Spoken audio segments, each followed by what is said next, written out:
Então, só aguardando uns minutinhos, sim. Então, na aula passada eu falei até aqui exatamente que eram os tratamentos não nutricionais, né, envolvendo aí o tratamento hospitalar, farmacológico e psicoterapêutico. Em relação a esse tratamento, né, é importantíssimo que a gente utilize a parte de, no transtorno alimentar, o apoio do psicólogo e do psiquiatra. Então, é importante nós tratarmos esse paciente com a terapia cognitiva comportamental, como já falado anteriormente. Então, a terapia nutricional, ela vai fazer no conjunto, né, de todas as questões envolvidas, ele vai entrar dentro dessa proposta daquilo que, por exemplo, o psiquiatra visualizou e aquilo que o psicólogo visualizou, sem entrarmos, obviamente, né, nas especialidades. Então, o nutricionista que ele se envolver com esse tipo de especialidade, ele precisa ter um preparo, porque, obviamente, ele pode até piorar a situação desse paciente com transtorno se ele não estiver devidamente gabaritado. Então, quando eu falo em piorar, ele pode reforçar o hábito aí de uma bulimia nervosa e também uma anorexia nervosa. Dentro daquilo que a gente chamaria aí de fase inicial, né, para esse paciente conseguir ter aí o acompanhamento adequado, nós temos que pensar na questão de estado hemodinâmico. Então, no primeiro momento, eu vou estabilizar a questão de líquidos, eletrólitos desse paciente, e eu também, principalmente no que diz respeito ao anoréxico, que ele tem uma restrição muito grande em relação à sua alimentação, eu tenho que preveni-lo com o risco que ele teria de uma síndrome, de uma realimentação. Então, eu vou aqui dar sequência, né, num primeiro momento, nós vamos trabalhar, então, com essa estabilização das funções vitais. Então, nós falamos aqui, né, que o paciente com um transtorno alimentar, então, por exemplo, um paciente anoréxico, ele passa a ter, muitas vezes, uma perda importante de massa muscular, e com isso também acaba perdendo água corporal, né, porque para a gente armazenar aí 1 grama de massa magra, a gente precisa de 3 ml de água. Então, é muito importante que a gente hidrate esse paciente, porque na maior parte das vezes a gente vai encontrar um paciente aí desidratado, né? É um paciente também que pode desencadear uma hipocalemia, em função aí dessa perda de potássio intensa. Então, é muito importante que a gente também possa, né, utilizar aí alimentos a base de potássio, especialmente as frutas, né, já que eles têm um controle maior naquilo que ele leva à boca. Então, vamos tentar estimular esse paciente no uso de frutas que contêm mais potássio, para a gente poder retomar aí essa melhora, né, do quadro de calemia. Além disso, então, equilíbrio ácido-base de fluidos e eletrólitos. Então, quando a gente fala do paciente com uma bulimia nervosa, eu falei aqui da probabilidade desse paciente de ter uma alcalose metabólica devido ao fato dele ter vômito constantemente. Então, essa perda de ácido clorídrico acaba também propiciando vários efeitos, né, principalmente na cavidade oral, na questão da dentição desse paciente, a probabilidade dele ter também o processo inflamatório, né, na região de esôfago. Então, esofagite, ele pode ter também. Então, nós vamos trazer aqui uma perfusão adequada de tecidos, né, com esse equilíbrio de ácido-base, de fluidos e eletrólitos, oferta adequada de oxigênio e nutrientes. Quando falamos de síndrome da realimentação, então é lógico que o nutricionista ele vai explorar toda e qualquer possibilidade de alimentar o paciente pela via oral. A partir do momento que eu não consigo alimentá-lo mais pela via oral, porque existe aí indicações de que eu preciso usar a via enteral ou parenteral, uma vez que o paciente, mais de 3 dias, ele não atinge 60% da sua ingestão, que seria considerado adequado, então 60% das suas necessidades, né, ainda que basais, então a gente vai ter que optar aí pela via enteral ou mesmo parenteral. Só que assim, né, quando a gente trabalha aí com a via oral, o organismo é sábio, então ele vai automaticamente, do mesmo jeito que ele ficou muito tempo sem se alimentar, na hora que ele vai se alimentar pela via oral, ele vai também gradativamente aumentando essa via, essa ingestão alimentar pela via oral. Quando a gente trabalha com uma via que ele não depende do paciente, que a gente chama via involuntária, que é o caso da dieta enteral e parenteral, talvez o nutricionista coloque na prescrição uma quantidade, né, aquele nutricionista desatento, principalmente, né, uma quantidade muito superior àquela que o organismo, naquele momento, por estar muitos dias aí com privação alimentar, ele passa a ter, provavelmente, uma oferta muito grande de nutrientes, que isso vai promover essa síndrome da realimentação. Então, a baixa, então, só retomando aqui, né, essa síndrome da realimentação, ela acontece pela diminuição da ingestão de nutrientes, então, diminuição de síntese de ATP, aí ela tem essa diminuição por muitos dias, enfim, semanas, às vezes até meses. Aí ocorre um aumento da oferta de nutrientes por conta de ser usada aí uma via enteral ou parenteral, onde se deu muito mais nutriente do que o organismo está suportando naquele momento, ou mesmo o uso de um suplemento proteico calórico via oral, que extrapola a quantidade de carboidratos, lipídios, proteínas, vitaminas e minerais. Então, esse aumento, embora exista, né, esse aumento da necessidade de potássio, de fósforo, de magnésio intracelular, quando há a ingestão desses alimentos, alimentos fonte, né, desses nutrientes, ocorre o que a gente chama de roubo celular. Então, a partir do momento, né, que você dá um aporte calórico maior, aciona a insulina, né, principalmente para a questão da glicose, porque pensa que o organismo ele está ali sedento por essa oferta de carboidratos, fornecendo energia e mesmo de nutrientes. Então, a partir do momento que existe um aumento de índice glicêmico, aumento dessa insulinemia, a insulina vai promover o quê? A entrada da glicose dentro da célula, só que junto vai haver também a entrada de quem?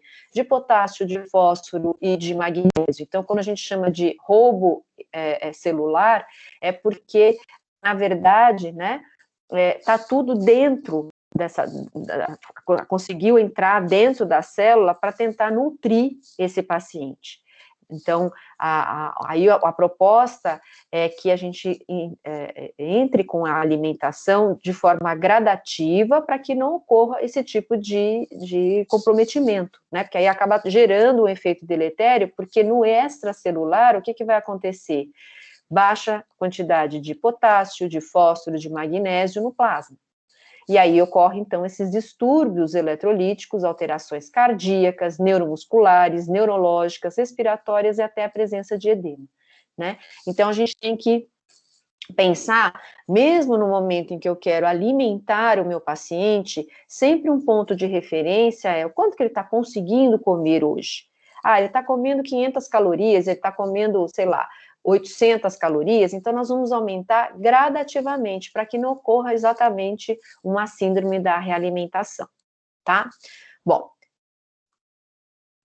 nas fases dessa terapia nutricional, diante daquilo que o paciente vai ter no âmbito hospitalar, principalmente o paciente com anorexia nervosa, é o momento em que o paciente ele tem que ficar vigiado o tempo todo, né? Então, aqui é um paciente com nível de assistência terciário, aonde Na fase 0, a gente vai ter que estabelecer uma relação colaborativa entre o paciente e nós, né, a ação do nutricionista com o paciente.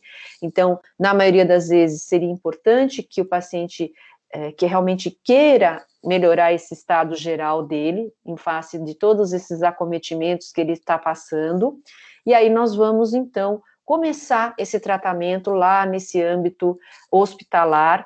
Por quê? Porque o acompanhamento de paciente com principalmente anorexia, num ambulatório, num consultório, ele já não tem mais como, né, não tem uma resposta, um resultado mais positivo. Então, a gente acaba usando aí, provavelmente, né, o hospital, realmente, para que ele possa ter um acompanhamento mais próximo. Então, eu vou fazer uma avaliação antropométrica, onde eu posso usar o peso, a estatura, as dobras cutâneas e quanto que meu paciente está ingerindo daquela dieta que está sendo fornecida aí pelo hospital. Exames bioquímicos, então eu vou olhar sódio, potássio, vou olhar colesterol, eu vou olhar glicemia desse paciente, cálcio total, cálcio ionizável, né, fósforo. Então, são exames aí, o hemograma, para a gente ver hematócrito, hemoglobina. Então, são exames bioquímicos que eu vou, no início, né, acompanhar esse paciente, e ali, a cada 7 dias, eu vou acompanhar novamente por meio da análise da antropometria e também dos exames bioquímicos, para ver a possibilidade aí dessa melhora, daquela intervenção que eu, porventura, já esteja fazendo aí nesse início. Então, aqui, o nosso primeiro papel é tentar, pelo menos, atingir o metabolismo basal. Ainda que meu paciente esteja já com a classificação de uma desnutrição grave, eu ainda tenho que tomar alguns cuidados para evitar com que ele tenha lá a síndrome da realimentação. Então, eu tento atender o balanço nitrogenado positivo por meio de alcançar o metabolismo basal em relação à oferta de calorias, tá? Aí, a partir do momento que eu já estabeleci esse valor calórico, já estabeleci macro e micronutrientes, eu vou passar, então, para essa fase 1, que é a fase em que o meu paciente começa, então, a ganhar esse peso gradual, né, de forma que ele vá devagarinho aumentando esse peso. Então, aqui eu tenho que ter a certeza de que esse peso não é edema, ele é um peso realmente adquirido por meio de aumento de gordura, aumento de massa muscular. Então, não utilize, aqui a dica para vocês, não é só utilizar o peso, mas sim uma dobra cutânea do tríceps, uma circunferência do braço, talvez uma bioimpedância, né? E às vezes até um indicador bioquímico de proteína plasmática. Então, por exemplo, uma albumina, ou mesmo até o hematócrito, hemoglobina, que acaba sendo um forte indicador aí para que você consiga verificar essa melhora, né, da questão nutricional também por meio desses parâmetros de hematócrito e hemoglobina, tá? Aí, há uma supervisão da enfermagem, né, e também nutricional, então a gente acaba aqui sempre contando com o apoio da enfermagem para a visualização desse paciente, para ver esse comportamento, como é que está, né, para ver se esse paciente ele não está realmente burlando as práticas alimentares. Então, tem pacientes que, quando não vigiados, eles podem jogar a alimentação que é servida no quarto no vaso sanitário, né, ele pode fingir que ele está comendo e, na verdade, ele não está. Então, ainda ele tenta, né,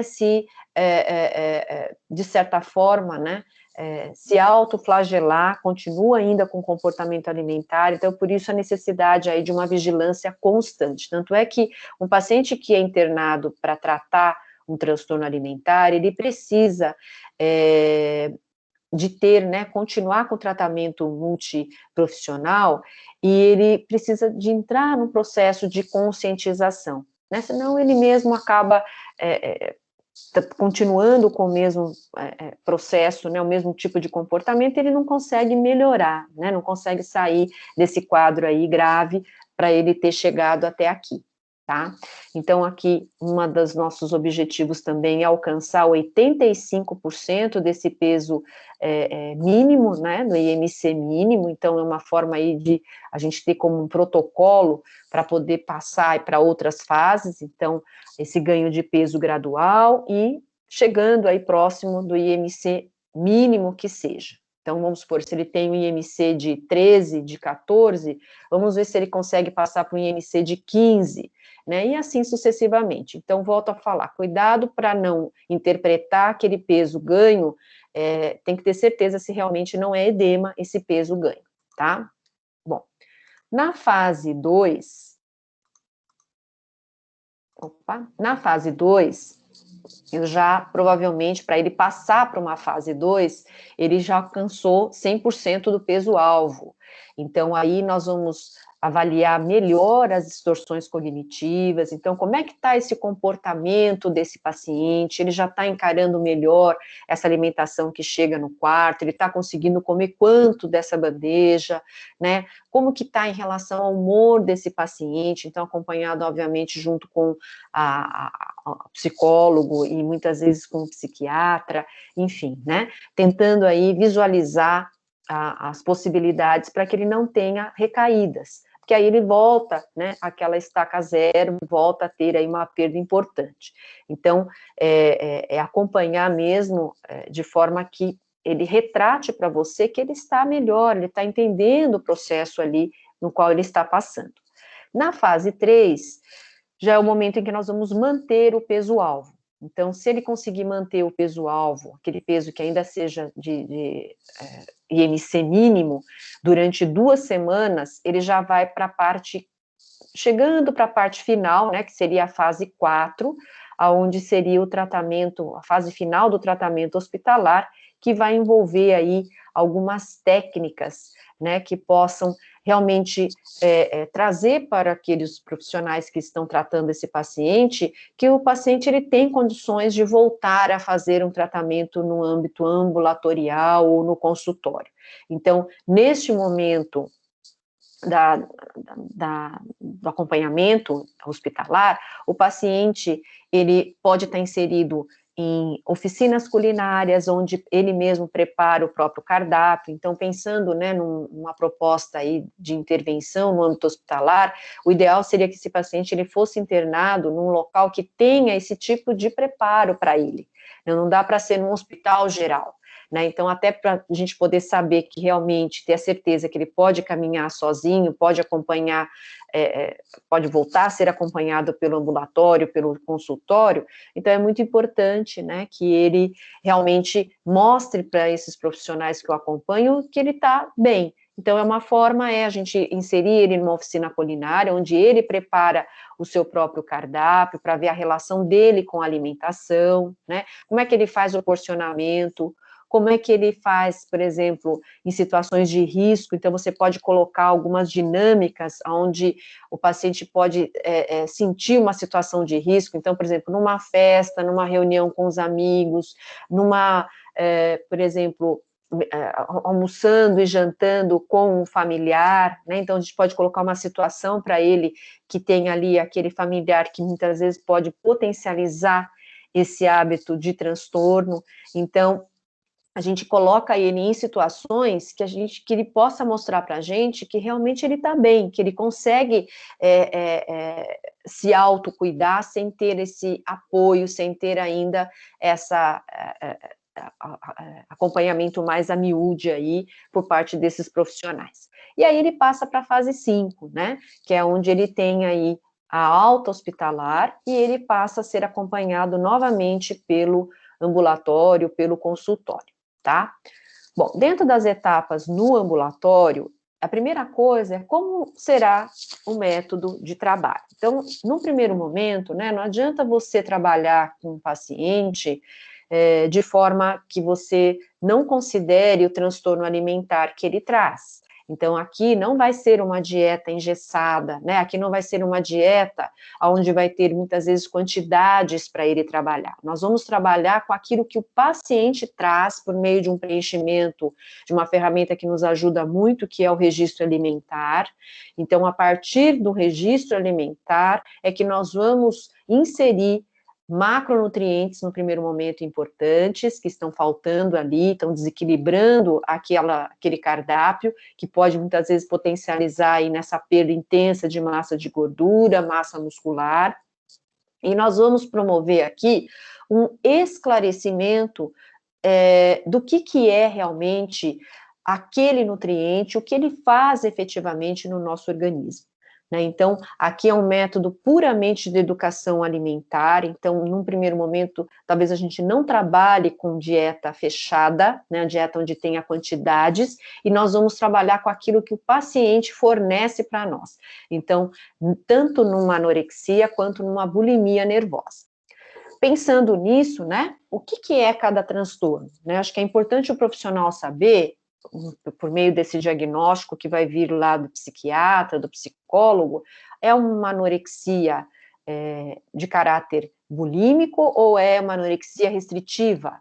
Né? É uma bulimia purgativa ou não purgativa? Então, primeiro, o que é cada transtorno, como que eu vou tratar cada transtorno? Que para cada transtorno a gente tem um perfil que nós vamos ter que lidar, né, de forma que a gente, num paciente que tem uma compulsão seguido de purgação, talvez o período de compulsão seguido de purgação, nós podemos utilizar alimentos ali, uma vez que você tenha um alto índice glicêmico, alimentos que tenham fibra solúvel, para retardar um pouco a saída dessa glicose para os níveis sanguíneos e, consequentemente, não aumentar tanto a insulinemia, porque isso pode potencializar em novos quadros de compulsão seguidos de purgação.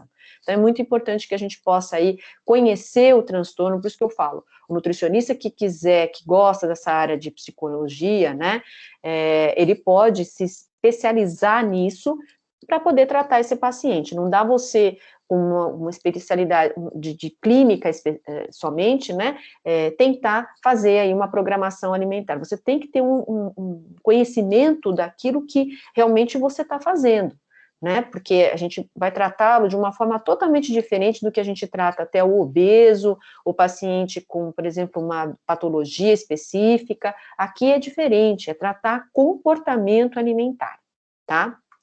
Bom, definir os nutrientes. O que é uma proteína? Qual é a função dela no nosso organismo? O que é o grande vilão que eles acham, né? O carboidrato.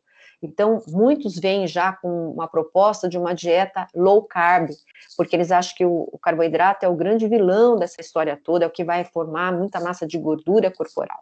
Né? Então, acho que a gente pode trabalhar muito com a questão de desmistificar muito dos alimentos, né, que eles julgam que seriam proibidos, e por isso que eles têm uma compulsão por alimentos exatamente que eles julgam proibidos, então com alta densidade calórica, com alta densidade de gordura.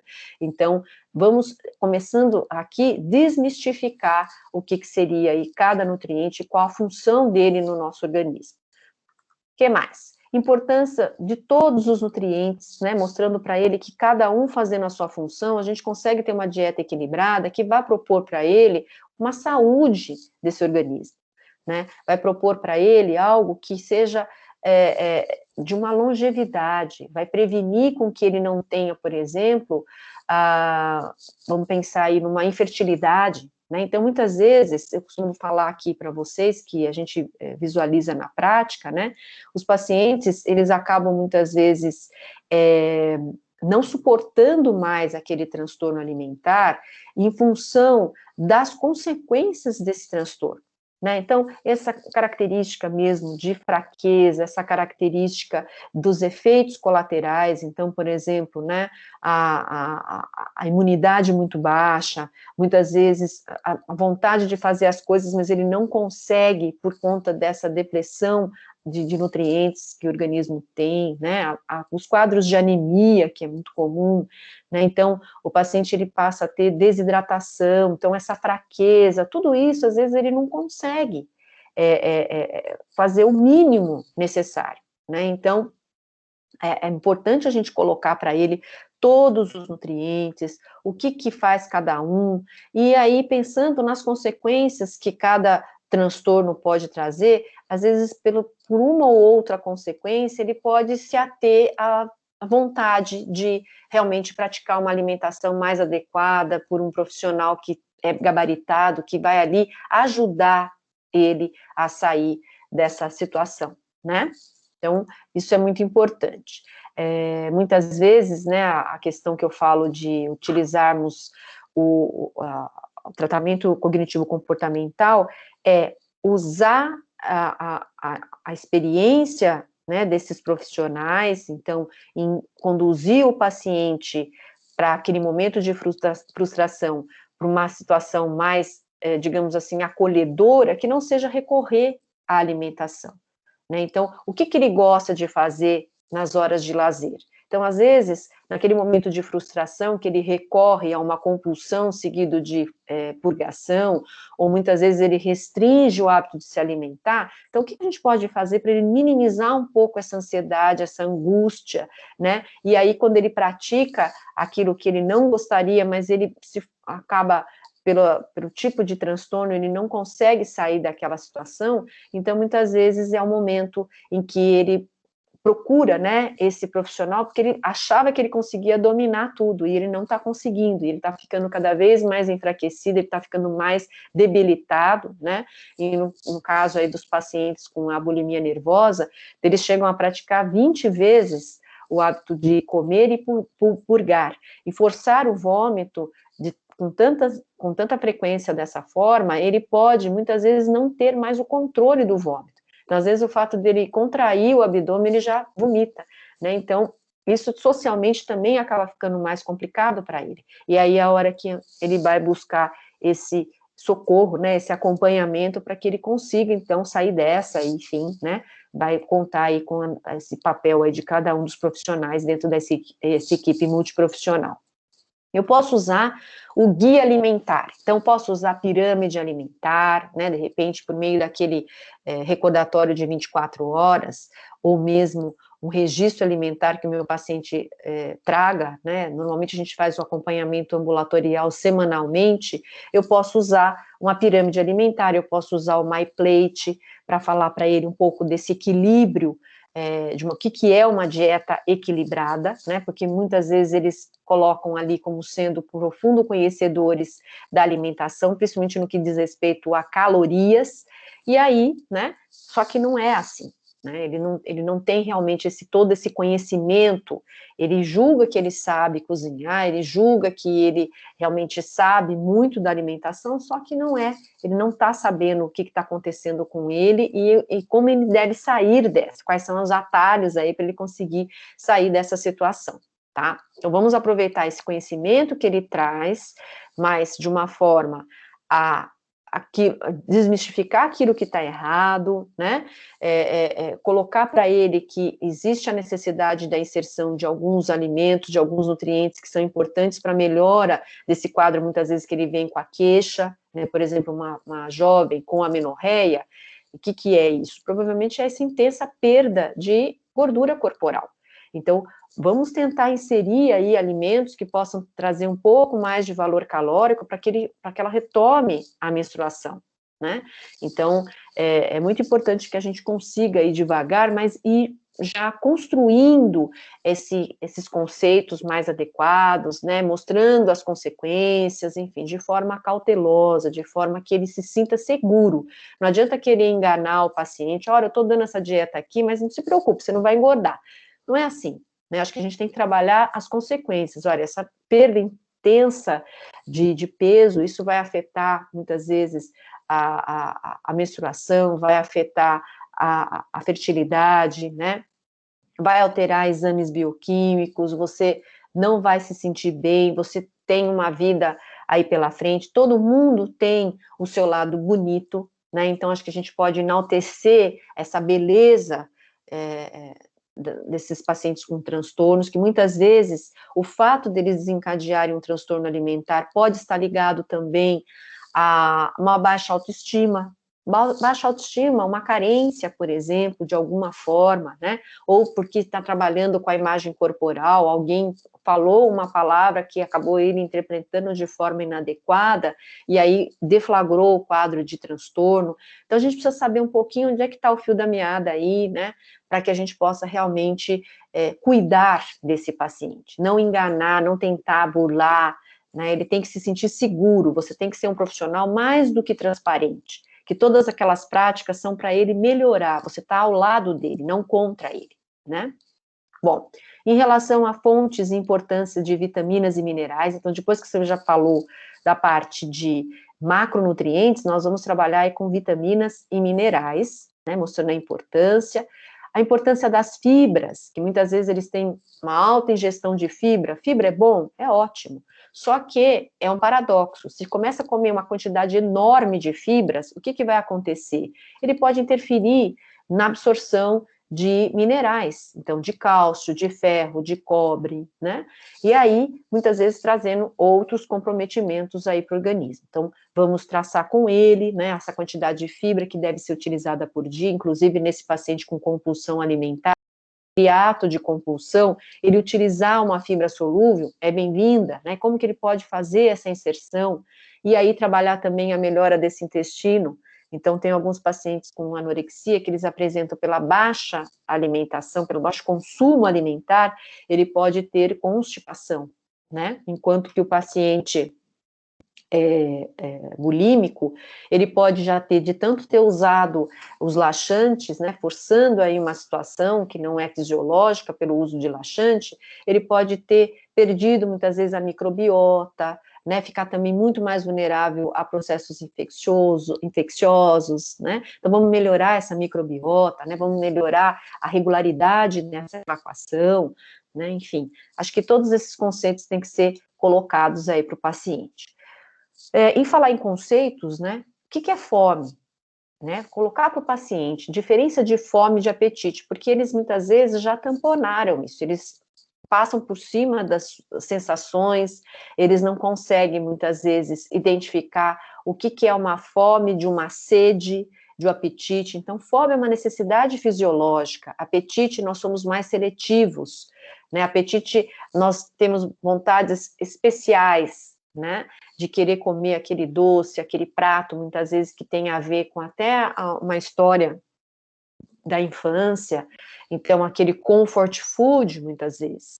Então, como lidar com todas essas sensações, né, de frustração, de comer compulsivamente, depois ficar com remorso, então aí agora que eu saí fora mesmo da dieta, agora eu vou vomitar, ou então eu vou comer só na condição de vomitar, enfim, né, então são situações aí que a gente vai ter que realmente lidar e desmistificar, porque na hora que eu for dar um registro alimentar para ele preencher na casa dele, é importante que ele saiba, quando ele colocar para mim fome de 0 a 10, qual é o número, né, desse sinal de fome, desse sinal de apetite, e até mesmo a sede. O peso ideal. O que é um peso ideal?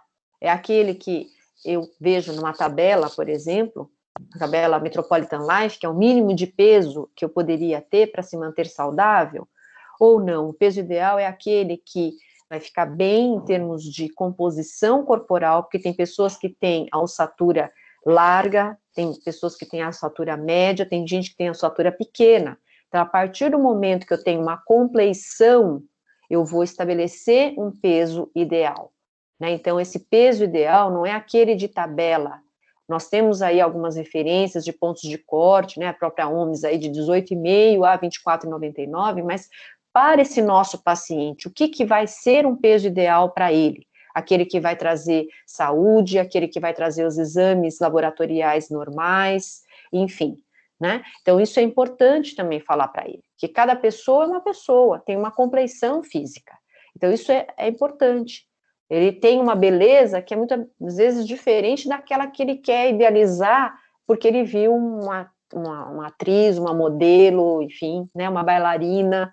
E aí é o momento que a gente também vai trabalhar essa questão de comportamento, né, e visualização, e voltando para ele, porque ele vai ser o próprio controle, Não dá para a gente compará-lo com outras pessoas.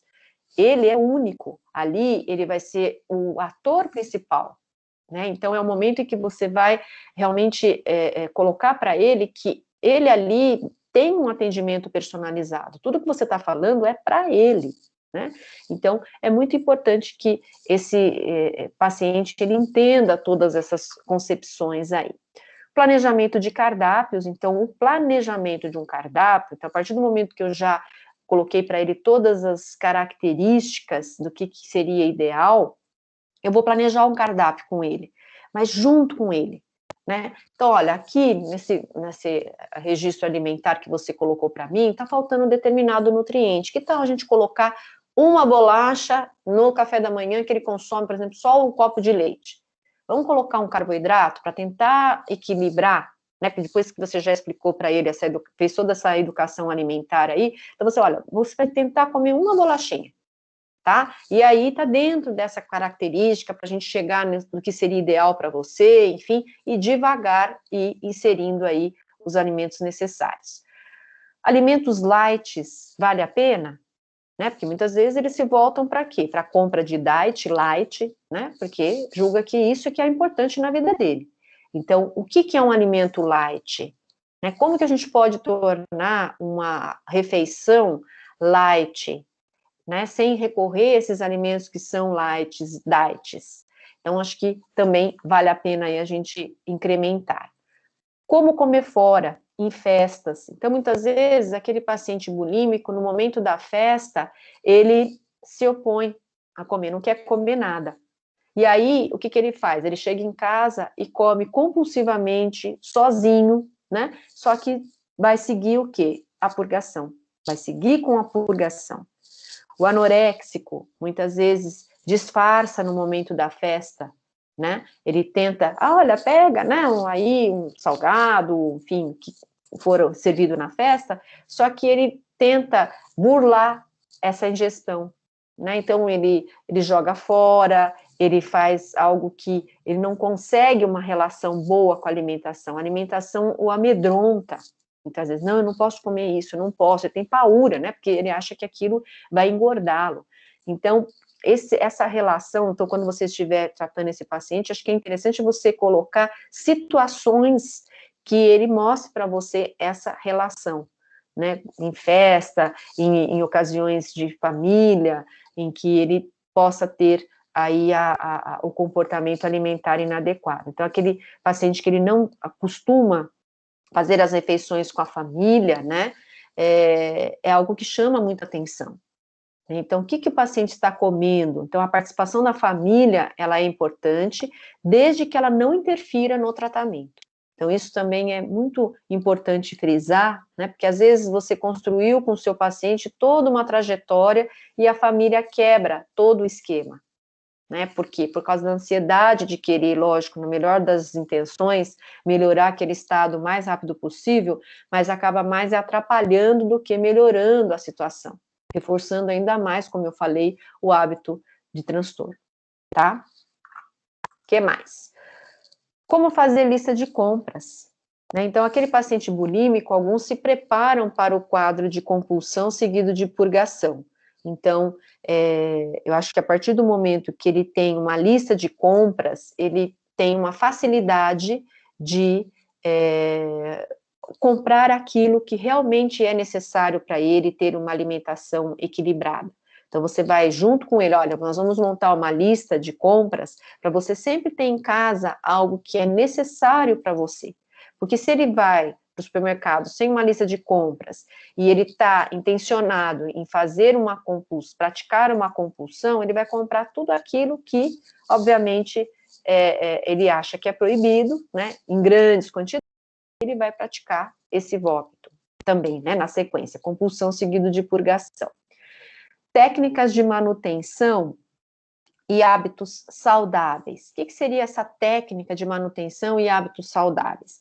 É a própria inserção do equilíbrio alimentar, né? Então, colocar o alimento na boca, perceber, né, aquilo que ele está consumindo, né, sem se autopunir, se autoflagelar, ele não vai ter nenhum tipo de efeito deletério, a não ser a vida mais saudável, uma qualidade de vida, né? Vamos valorizar aquilo que o paciente ele traz de conhecimento, só que desmistificando aqueles conhecimentos que são errôneos, né? Então, até outro dia eu estava conversando com uma nutricionista, né, e ela atendeu um jovem adolescente com um quadro de transtorno, e o paciente, ele, com 14 anos, né, ele gostava muito de números, né, então o nutricionista, ele identificou que ele queria realmente, através dos números, decodificar aquela alimentação que ele estava consumindo ali, estava sendo orientado para ele. Então, no primeiro momento, não foi trabalhado com nenhum valor calórico, nada disso. Mas a partir do momento que ele veio trabalhando muito com a questão do número, mas quanto que é isso, né? Mas quanto é o valor calórico? Mas quanto que... Então, aí foi inserida aos pouquinhos essa questão do número para ele entender, né? Então, é o número que para ele é importante, né? Isso realmente vai fazer com que ele tenha uma adesão a uma dieta mais adequada. Então, vamos trabalhar com esses números. Então, por isso que eu falo, cada caso é um caso, a gente tem que saber, né? Muitas vezes tem coisas que não estão escritas nos livros, não estão escritas em guideline, enfim, mas pela experiência a gente vai tentar, né, adequar aí ao máximo aquela necessidade do paciente, né? Para que ele entenda cada parte dessas etapas aí. Bom, em relação às estratégias, então, é o comer intuitivo, comer sem culpa, né? Comer com atenção e competências alimentares, comendo com o paciente. Nutricionistas podem ter como estratégia, né, até para visualizar a relação do paciente com a comida, de repente convidá-lo para almoçar, né, de repente convidá-lo para fazer alguma refeição no seu consultório. De repente o seu consultório ele tem uma área ali que é ligada, para quem atende muito paciente com transtorno, né, ligada a esse tipo de estratégia, né, que vai trazer um espaço para essa oficina acontecer, porque não deixa de ser uma oficina também, né? Comendo com o paciente, ou você pode pedir para ele preparar uma refeição, olha, vamos preparar um lanche hoje aqui no meu consultório, né? Então você pode deixar um espaço ali para isso, né? Então, uma oficina culinária, né? Enfim, para realmente cada vez mais você descobrir aquilo que é importante para ele. Oficina sensorial, então vendar os olhos do paciente e vai dando alimentos que possa trazer para ele a sensação, né, de comer sozinho, colocar o alimento na boca, o que você está sentindo? O que tem na composição dessa preparação? Ou então, esse alimento ele é mais ácido, ele é salgado, ele é doce, enfim. Né? Acho que essa oficina sensorial é muito importante, porque aquele que é compulsivo, essa compulsão é muito importante que seja desmistificada também.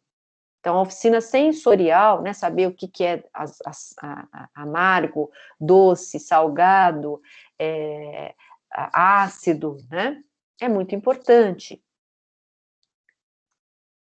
O que mais? Tratamento nutricional. Então, nós vamos muito partir do educacional, né, que é uma regularização do hábito alimentar. Você vai coletar informações a respeito da história alimentar do paciente, estabelecer uma relação de confiança que possibilita, então, o doente a falar dos seus problemas e superá-los. Então, por isso que eu falei, não adianta ficar enganando, olha, você vai comer isso, mas você não vai engordar, viu? Pode ficar tranquilo. E, na verdade, né, o objetivo, muitas vezes, é fazer com que ele ganhe um pouco de gordura para melhorar, às vezes, um quadro de amenorreia.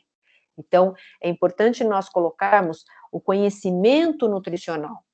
Então, dentro dessa prática educacional, educação nutricional pura. O que mais? Experimental. O experimental, ele já é uma reabilitação nutricional com mudanças profundas. Aqui nós vamos precisar do psicólogo, do psiquiatra, para que ele possa dar esse apoio, para que a gente até possa fazê-lo entender essa parte educacional, né? Então, aquela situação que eu falei, não recorrer à alimentação no momento de frustração, de ansiedade, né? E isso tudo nós vamos conseguir identificar por meio do preenchimento de um registro alimentar.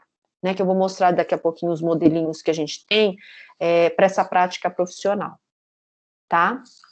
Bom, dando continuidade, então, né, dentro dos objetivos dessa terapia nutricional, então, primeiro, atender às necessidades do paciente, aquilo que eu falei, cada paciente é um paciente.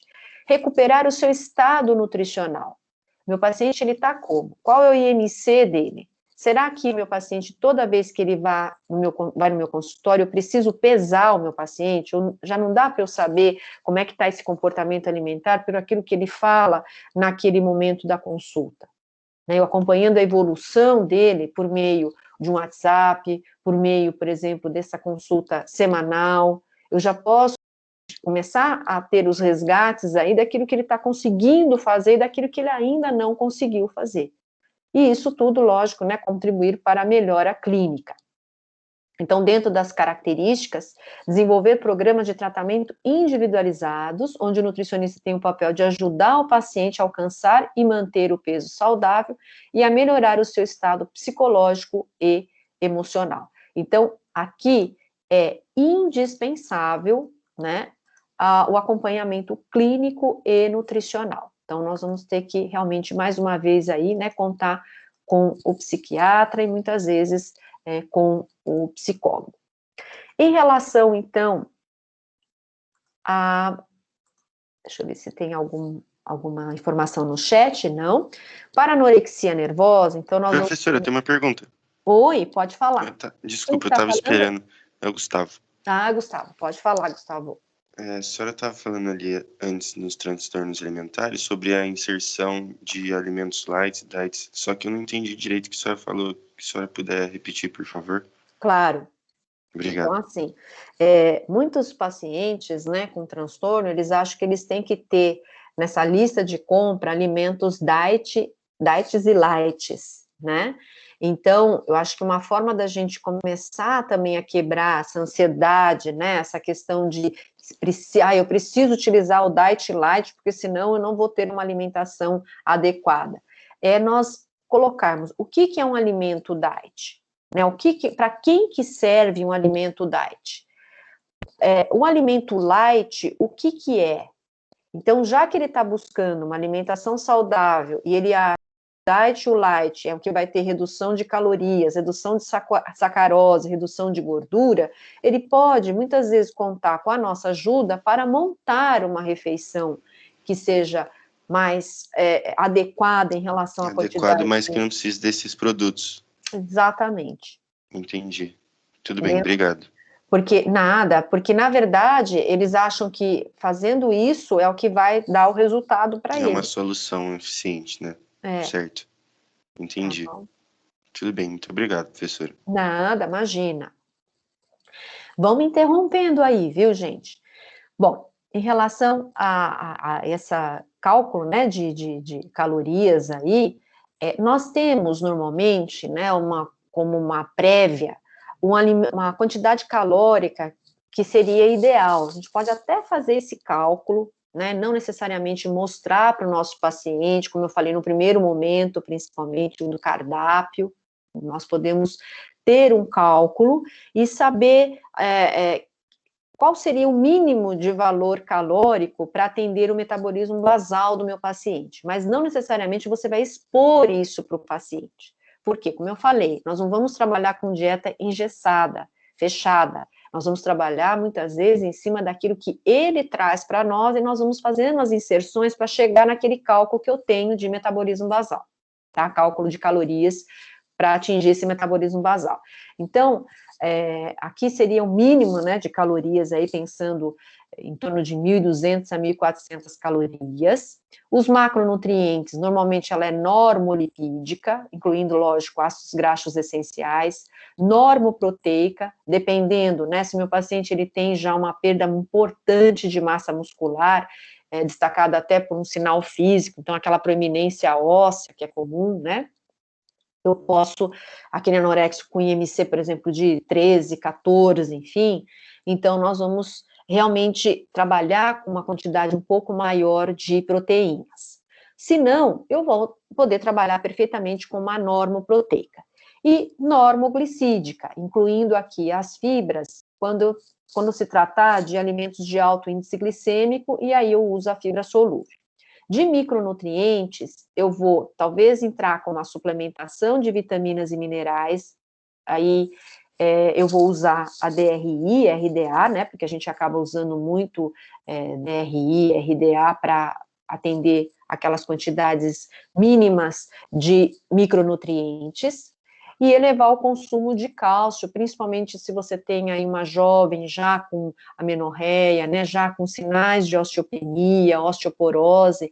Então, tem alguns estudos que apontam que quando a jovem, né, adolescente, ela entra num quadro de amenorreia de 3 meses, 1 ano e meio, ela acaba também tendo um comprometimento dessa massa óssea, principalmente nessa fase da adolescência. Já se comparou, né, uma situação pela densidade mineral óssea, né, densitometria óssea, que avalia essa parte óssea. Então, eles viram que a ossatura, às vezes, de uma jovem de 30 anos se assemelha àquela ossatura de uma pessoa de 70 anos.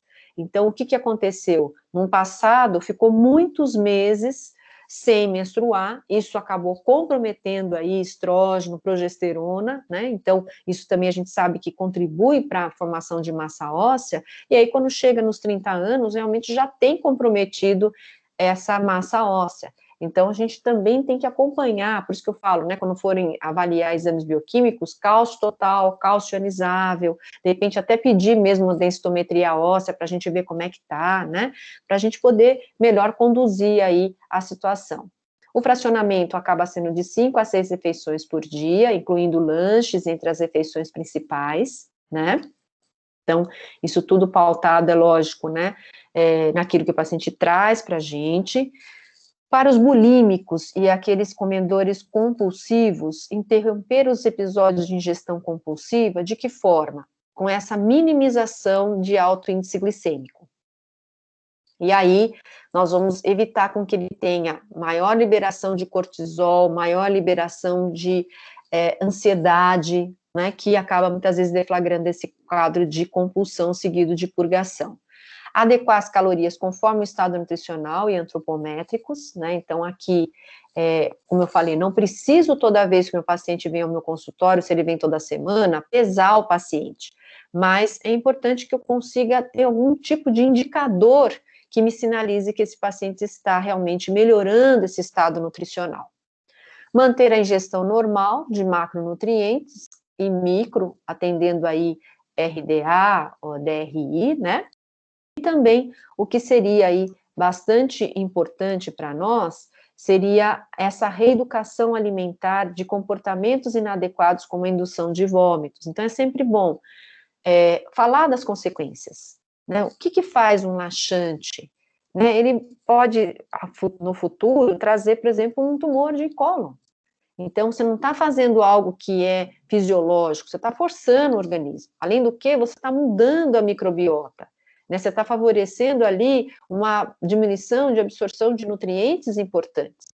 Né, quando a gente muda a microbiota, a gente muitas vezes está alterando as velocidades intestinais, né, a capacidade absortiva, podendo trazer ali um quadro, muitas vezes, de baixa de imunidade. Então, isso tudo tem que ser colocado para o paciente. O jejum é importante?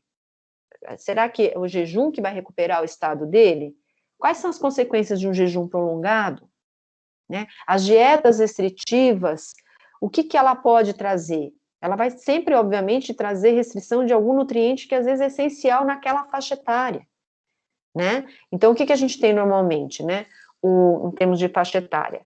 O anoréxico atinge provavelmente a fase da adolescência. O bulímico, ele pode ser mais tardiamente, então, na fase aí de uns 20 anos, podendo ser até 30 anos, e o comedor compulsivo pode ser em qualquer uma das fases, né?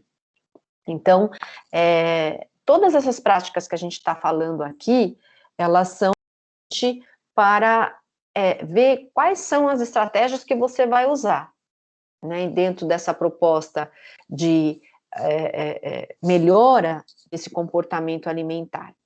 Então, colocando as consequências, trabalhando os registros aí, considerando trabalhar os recordatórios alimentares e muitas vezes os registros alimentares, a gente tem aqui 3 exemplos. Então, eu vou fazer alguns comentários aqui de modelos, principalmente, como está bem pequenininho aqui para mim. Deixa eu passar aqui o próximo para vocês. Eu vou ter que ler aqui o meu. Então, primeiro, né, um modelo desse registro alimentar. Normalmente a gente pede para ele fazer um registro de 3 dias, pelo menos, né? Sendo 2 dias consecutivos durante a semana e 1 dia no final de semana, para a gente realmente ter um panorama geral do como que está a alimentação desse paciente. Então, aqui se trata de uma jovem de 15 anos, que tem o MC de 15,6, e pelo cálculo desse registro alimentar de um dia, ela apresentou 1.132,9 calorias. Então, o modelo foi usado a data e a hora, o alimento ou a preparação, com quantidades, né? Sinal de fome, de 0 a 10, e pensamentos ou sentimentos antes de se alimentar e depois que se alimentou. Então, essa jovem, né, ela fala o quê? Que às 6h20 ela consumiu uma fatia de pão branco diet, meio copo de iogurte light, uma pera média, 2 bolachas maisena, uma bala de hortelã e uma colher de chá de requeijão light. Verifiquem aqui, né? Tudo light, light diet, né? Sinal de fome, de 0 a 10, 8. O que ela coloca antes de se alimentar? É melhor eu maneirar hoje. Provavelmente ela já vem de um quadro aí em que ela acha que ela comeu muito na noite anterior, algum remorso aqui que ela está já querendo se punir, logo nesse momento aqui. Depois, acho que comi demais, acho que comi mais do que deveria. Às 9h30, uma barra de cereais Nutri, de sinal de fome, 6.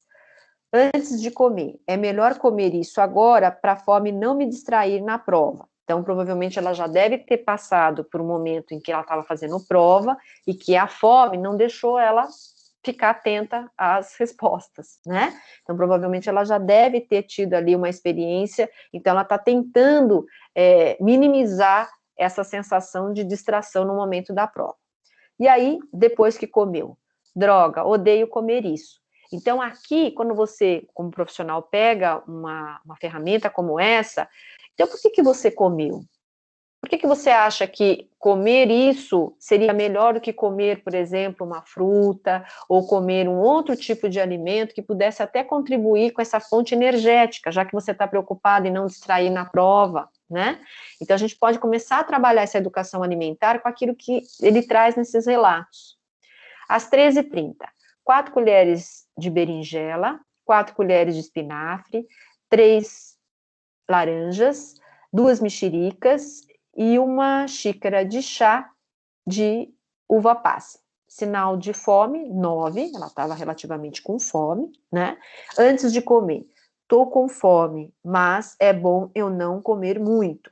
Aí depois que comeu, ai meu Deus, será que eu vou engordar? Não deveria ter comido tanto.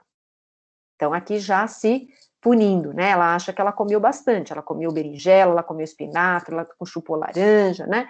Mexerica. Então, aqui a gente poderia trabalhar a questão da inclusão de proteína, né? A inclusão do carboidrato. Então, olha, quem sabe a gente poderia equilibrar esse cardápio usando, por exemplo, tira a berinjela e a gente poderia colocar uma fonte proteica, né, ou talvez até uma fonte de carboidrato. Então, a gente vai devagarinho, mas vai tentando mudar. Às 17h20, uma maçã média, sinal de fome 5. Antes de comer, não posso comer muito, porque eu almocei bem. Então, ela julga que essa composição do almoço tá muito boa, né? Aí ela aciona Deus no depois, né? Deus queira que eu não engorde. Às 19h50, um prato de creme de batata com cenoura, laranja e 2 mexericas. Sinal de fome, 0, não estava com fome. Antes de comer, melhor eu comer agora, porque eu tô meio zonza, mas eu não posso comer muito. Depois que se alimentou, estou me sentindo muito gorda. parece que engordei uns 100 quilos. Então, aqui, né, com certeza, né, um comportamento extremamente conturbado. Não é uma paciente com uma bulimia nervosa, porque ela não tem compulsão, então a gente já descaracteriza aqui como sendo uma bulimia nervosa. Aqui se trata de uma anorexia. Por que eu estou falando? Pela restrição alimentar mesmo, né? Ela come pouco, e quando come é tudo à base de diet, light, aquilo que ela julga que não tem tanta caloria. E por que eu estou falando também da anorexia? Porque o IMC, né, o estado nutricional, é que pode também direcionar aí para esse tipo de transtorno, tipo e subtipo de transtorno. Então, aqui é um tipo de transtorno anoréxico e restritivo, tá? Aqui, nesse próximo, vou tentar aqui ler com vocês, mas vocês têm o material aí, talvez fique até mais fácil para vocês visualizar, mas o importante que eu quero que vocês visualizem aqui é um outro modelo de registro alimentar que a gente pode dar para o nosso paciente preencher. Então, aqui seria a data, né, a hora que ele comeu, o que ele comeu, se ele sentiu fome, de 0 a 10, se ele teve saciedade, sentiu o sinal de saciedade, porque às vezes eles também não têm a questão aí da saciedade. Então, aqui é uma situação em que o paciente, eu já percebo que é um paciente de compulsão seguido de purgação, né? E aí é aquele paciente que, a depender, lógico, do estado nutricional dele, ele também pode ser um anoréxico purgativo ou um bulímico purgativo. Vamos ver aí também um pouco desse comportamento alimentar para a gente saber diferenciar um do outro. Então, aqui, a compulsão e a purgação, onde comeu, também é importante, porque às vezes o local que come pode deflagrar ou não aquele quadro, com quem comeu e sentimentos. Então, é um modelo aí que a gente pode utilizar também, a partir daquilo que ele traz de resultado, ele trazer para a gente as respostas que a gente precisa para trabalhar junto com o psicólogo e também com o psiquiatra. Então, vamos lá. Logo lá no de jejum, né, 6h15, comeu meio pão francês, uma xícara de leite com ovo maltine. Ela teve de 0 a 10, 10 de fome, saciou, né, 8, sem compulsão nem purgação, onde? Em casa com a mãe. Então, aqui, estou angustiada e triste, quero ir embora para São Paulo, mas não quero ficar longe de minha mãe. Então, provavelmente é uma jovem que estava de partida, né, para ir para outra cidade, mas não queria ficar longe da mãe. Às vezes, o fato mesmo de ter que morar sozinho, né, que tem o enfrentamento desses desafios do que é morar sozinho, né, é o que deflagrou essa situação. Então, aí é o momento em que entra o psicólogo para conversar com esse paciente, verificar possibilidades aí de não ter, qual o motivo que fez ele ter que mudar de cidade, será que ele pode se adaptar na cidade que ele reside, ou então não, ele precisa ir para trabalhar, para estudar. Então, qual que é essa falta, né? Essa falta da mãe, o que está trazendo para essa jovem? Qual a insegurança que ela vai ter, né? Aí, às 11 horas, uma barra de cereal, uma bala de caramelo, 2 cafés. Então, aqui, sinal de fome, 4, saciou 2, sem compulsão nem purgação, no trabalho, sozinha. E aqui, estou péssima, me sinto insegura, ridícula e triste. Estou mal como antes. Então, continua com aquele mesmo quadro anterior, de angústia, de frustração, né? E aí, caminhando mais aqui, ó, no final, então aqui tudo foi sem... Opa! Deixa eu tirar aqui. Deixa eu compartilhar novamente, que eu acho que saiu aqui da nossa tela. Deixa eu pôr aqui novamente. Só um momentinho.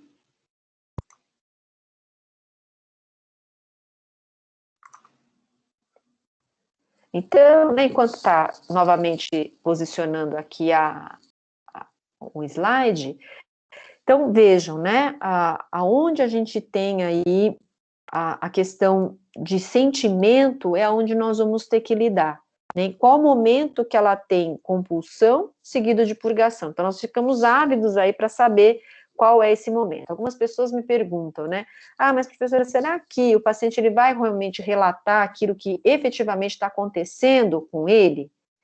Pode ser que sim, pode ser que não, né? Num primeiro momento, a gente delega para o paciente esse tipo de informação se você realmente confia naquelas informações que, porventura, ele vai trazer, né? Então, deixa eu só posicionar aqui que saiu no nosso slide, né? Deixa eu ir para a parte lá final, que essa parte a gente já falou.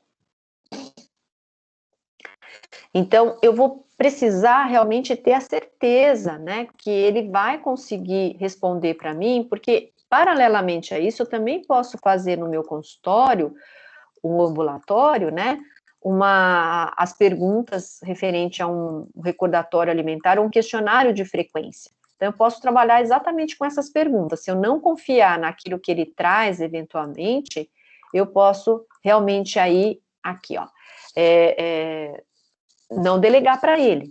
Depois que ele está realmente acompanhando e está inteirado da situação, e ele realmente quer ajuda, né? Porque assim, né, pessoal, não adianta a gente se esmerar se o paciente não quer. Acho que tem que ter o livre-arbítrio, ele tem que querer. Qualquer tratamento é assim, ele tem que querer entrar no esquema realmente de acompanhamento. Se o paciente ele não quer, ele se recusa, talvez, né, para não trazer muitas vezes uma situação muito grave, é o momento em que vai ser internado e contrariado, enfim, mas é uma situação muito grave, que foge, né, muitas vezes daquilo que é o cotidiano. Mas, para que ele possa ter a responsabilidade de ele anotar, é óbvio que a gente tem que confiar naquilo que ele está relatando, porque se ele quer ser ajudado, ele tem que ser realista ali. Né, aquilo que aconteceu, efetivamente, ele vai registrar ali para a gente, tá? Então, aqui embaixo, como eu estava falando para vocês, né, então às 9 horas é a hora que a paciente refere consumir 3 bombons grandes, né, fala aqui como grande, depois consome um chandelle com açúcar, aí depois uma lata de leite moça e 4 pedaços de bolo. Então, aqui é a hora da compulsão, se a gente for observar daquilo que foi consumido o dia todo. Então, sinal de fome 5, saciou 8, compulsão seguido de purgação, em casa sozinho. Na maior parte das vezes, eles acabam fazendo isso sozinho, tá? E aí, qual que foi a sinalização dos sentimentos? Triste, eufórica, ansiosa. Então, olha só, quantos sentimentos ao mesmo tempo, né? Triste, eufórica, ansiosa, me sinto uma macaca, né? Porque ninguém consegue gostar de mim, então, provavelmente, o fato de se ausentar, né, a distância da mãe está fazendo muita falta, porque ela não está conseguindo ver num outro relacionamento, né, de amigos, enfim, ela ser querida, ela ser acolhida, né? Então ela está com essa falta que está sendo compensado por essa alimentação de forma equivocada, né, e aí ela se sente culpada, porque ela tem uma inversão da imagem corporal, né, e aí, olha lá, ó, quando fala de relacionamento, né, ninguém me quer como amiga, então ela refere aqui, né, que ninguém quer ela como amiga, que ela tá sozinha, ela tá se sentindo desamparada. E aí no dia seguinte, o dia todo, olha, até riscou que tá consumindo aqui, que consumiu, desculpa, refrigerante, café, água o dia inteiro, né? E aqui refere que está se sentindo péssima pelo episódio de ontem, sinto o meu corpo inchado, cheio de coisas que não prestam, quero me livrar dessa sensação de ter engordado uns bons quilos o mais rápido possível, estou confusa, triste, angustiada, né? Acho que não tenho mais paciência para nada, quero sumir, né? Então, aqui, por isso que muitas vezes vem ao nosso consultório, nosso ambulatório, essa questão, né? De todos esses sentimentos ao mesmo tempo, como trabalhar eles, né? Para tentar aí minimizar, inclusive, esses episódios. Aí, dentro ainda de um outro tipo de transtorno, aqui seria também uma anorexia, né? Que é a hora que o paciente relata, olha lá, um outro tipo, olha, o que comi, fome e vomitou, o que sentiu antes e o que sentiu depois. Então, aqui é uma outra situação, onde também relata a realidade do paciente, olha lá, 3 copos de café com leite, 4 pãezinhos com margarina, né, sentiu fome, vomitou, o que sentiu antes? Muita fome, sensação de vazio no estômago, o que sentiu depois? Sensação de incapacidade, tristeza de ter conseguido, não ter conseguido mais uma vez. E aí, lá como última relato, né, meia travessa de torta salgada, 3 copos de refrigerante, meia travessa de pavê, sentiu fome, vomitou, o que sentiu antes? Fome e desejo, esse desejo, observem que vem desde o meio do dia, né, e essa questão do desejo do quê? Então, de repente, o psicólogo vai tentar desmistificar isso, né, desejo do quê? O que está ansioso? Qual que é a expectativa que não está sendo atendida, né? Então, olha lá, irritação de ter comido mais do que o necessário e uma sensação de estômago cheio. Então, são situações aí que realmente ficam bastante complexas aí dentro dessa proposta, né? E nós vamos aqui, provavelmente, ter aqui uma situação de uma bulimia nervosa, né? Essa aqui seria um clássico exemplo de uma bulimia nervosa, vomitando, compulsão seguido de purgação o dia inteiro, né? Então, é uma sensação realmente bastante angustiante aí para essa jovem, tá? Eu não sei se vocês conseguiram fazer o estudo de caso, eu vou compartilhar a tela e vou compartilhar também e discutir esse estudo de caso. Então, vamos lá.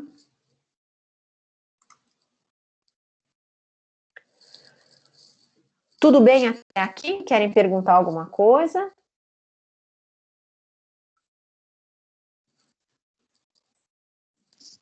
Tudo bem por enquanto, professora. Tá. Então, vamos ler juntos esse caso e eu quero que vocês sinalizem para mim o que vocês acham que seria, uma anorexia ou uma bulimia nervosa. Então, no caso 1, você recebe no seu consultório ambulatório uma paciente de 23 anos, com estatura de 1,60 m e peso de 60 quilos, que manifesta um grande desejo de perder peso. A paciente relata que sempre fez dietas na vida e que já chegou algumas vezes a tomar pílulas para emagrecer. Então, aqui a gente já começa, né, a levantar aí uma hipótese de um dos tipos de transtorno. Vamos lá. Conta que há cerca de 3 meses começou a tomar laxante e a vomitar após as refeições, acreditando que assim não ganharia peso. Em seguida, ela descreve a sua alimentação do dia anterior e relata que não faz o de jejum e que só vai comer na hora do almoço quando come uma enorme salada com filé de frango grelhado. À tarde, come uma fruta. Quando chega em casa, para tapear a sua fome intensa, come uma cenoura enquanto o jantar não está pronto. No jantar, sua mãe faz uma maravilhosa macarronada e frango. Ela pensa consigo mesma que só vai comer um pouquinho. Faz somente um prato e se dá por satisfeita. Após o jantar, começa a sentir culpada por ter comido o macarrão e então, olha lá, o alimento que acha que é proibido, né? Então, pensa em vomitar. Mas antes, vai até a geladeira, olha lá, já que minha intenção é vomitar, né? Vai até a geladeira e come o resto do macarrão frio, 2 copos de leite, meio copo de chocolate, desculpa, meio bolo de chocolate e um pote de sorvete. E em seguida vai ao banheiro e vomita. Assim termina o seu dia. Então, que tipo de transtorno vocês acham que seria esse aqui? Bulimia. Bulimia. né? Bulimia do tipo, do subtipo, melhor dizendo, né?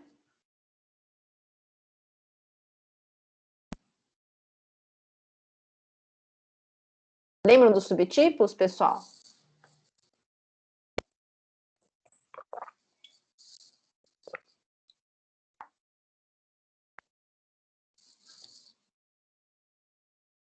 Purgativa, perfeito. Então, aqui, como é que a gente poderia trabalhar em relação à melhora desse quadro num primeiro momento? Então, a paciente chegou no seu consultório, ela relatou esse tipo de situação.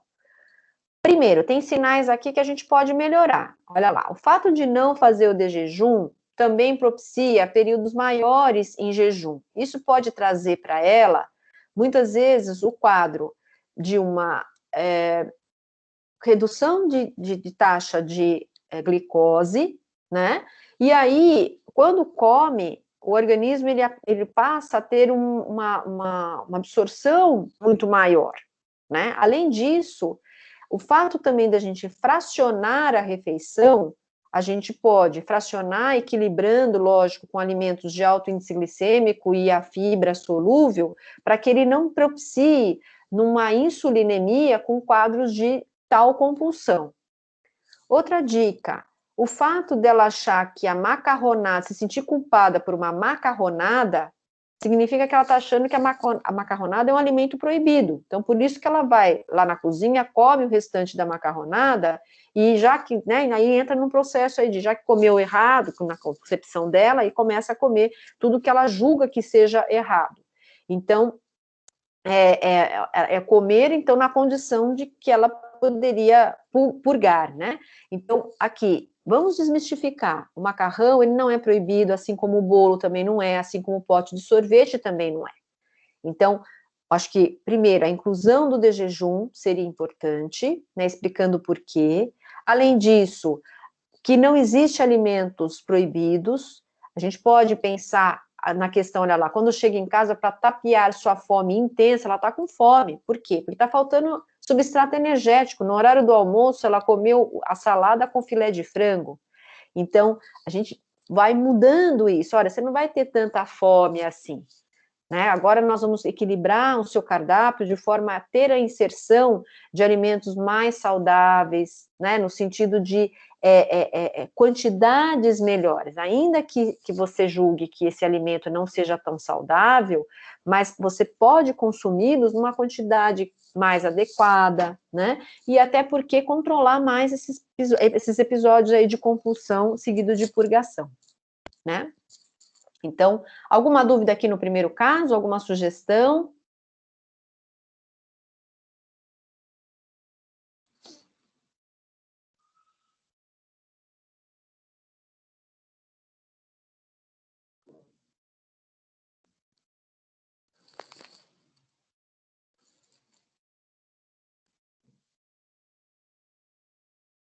Hein, pessoal? Alguma sugestão no primeiro caso?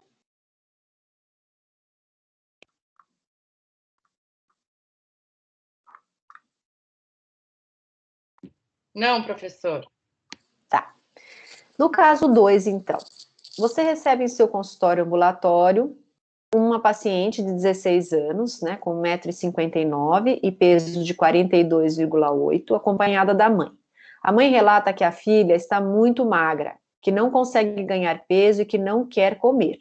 A filha diz que está bem e que não há nada de errado com ela, que sente-se bem e que não quer ganhar peso. Então, aqui já é mais complexo. Por quê? Porque ela vem acompanhada da mãe. Provavelmente é a mãe que quer que ela faça um tratamento, que já notou que a filha não está bem, né? Sua história iniciou-se há 1 ano atrás, quando ouviu um comentário de algumas meninas da escola que estaria meio cheinha, entre aspas. Na época, ela pesava 56 quilos e sua primeira reação foi começar a fazer dieta. Começou a comprar várias revistas de dietas e a cortar os alimentos que considerava calóricos, como pão, massa, chocolate e alimentos gordurosos em geral.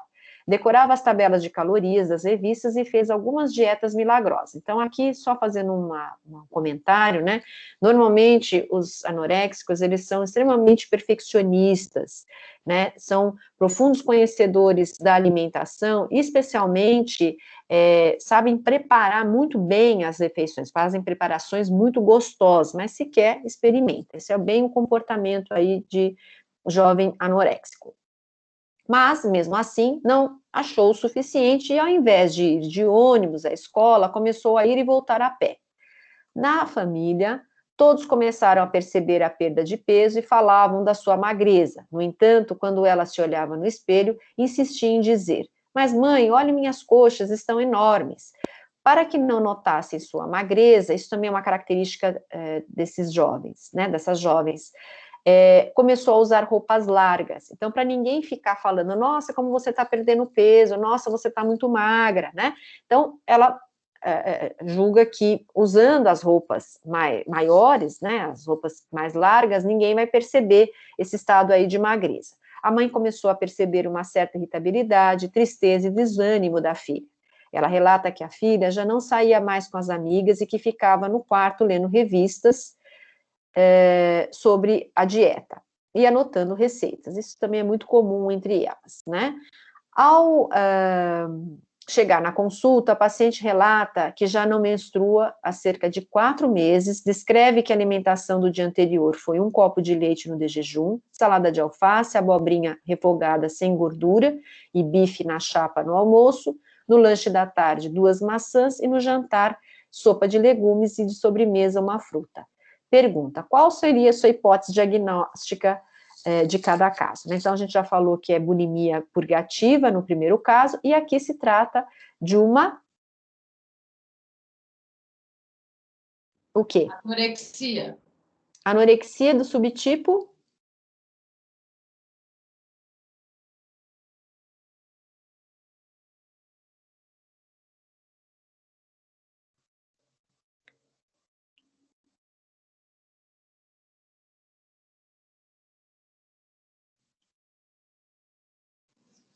Qual o subtipo, pessoal? Restritivo, né? Então, é aquele anoréxico que ele não come e vai purgar. É aquele que realmente resiste à alimentação.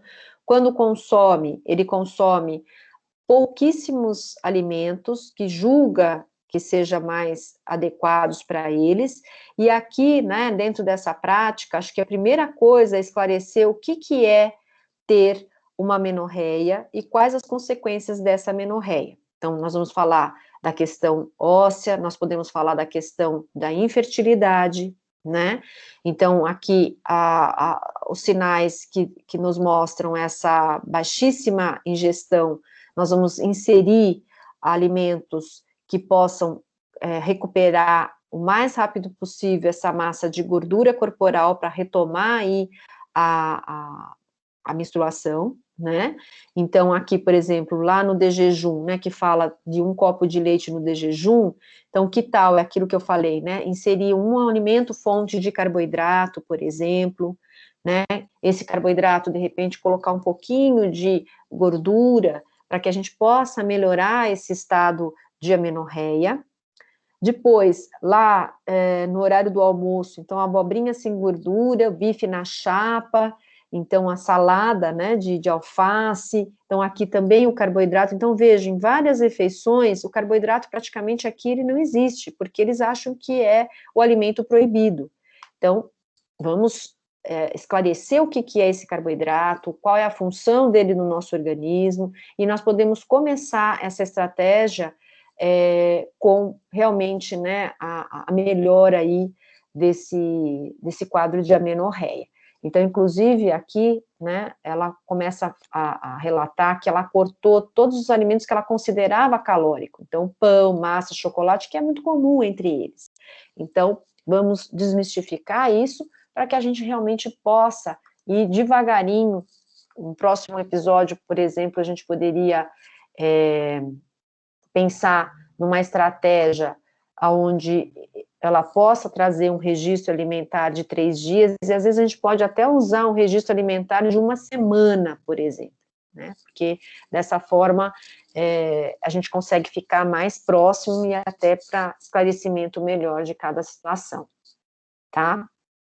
Então, o que eu vou fazer agora, pessoal? Como nós temos ainda tempo, eu vou sair daqui, peço para que todos também saiam, para eu poder baixar essa segunda parte da aula de transtorno, e aí eu vou postar já para vocês treinarem para a prova, né? No caso aí, treinar o conteúdo de enteropatias com o estudo de caso que eu vou postar no Teams, e aí eu faço a discussão às 11 horas com esse estudo de caso, que aí dá tempo de vocês, quem não terminou ainda de ver a aula, conseguir visualizar a aula e responder esse estudo de caso. Pode ser?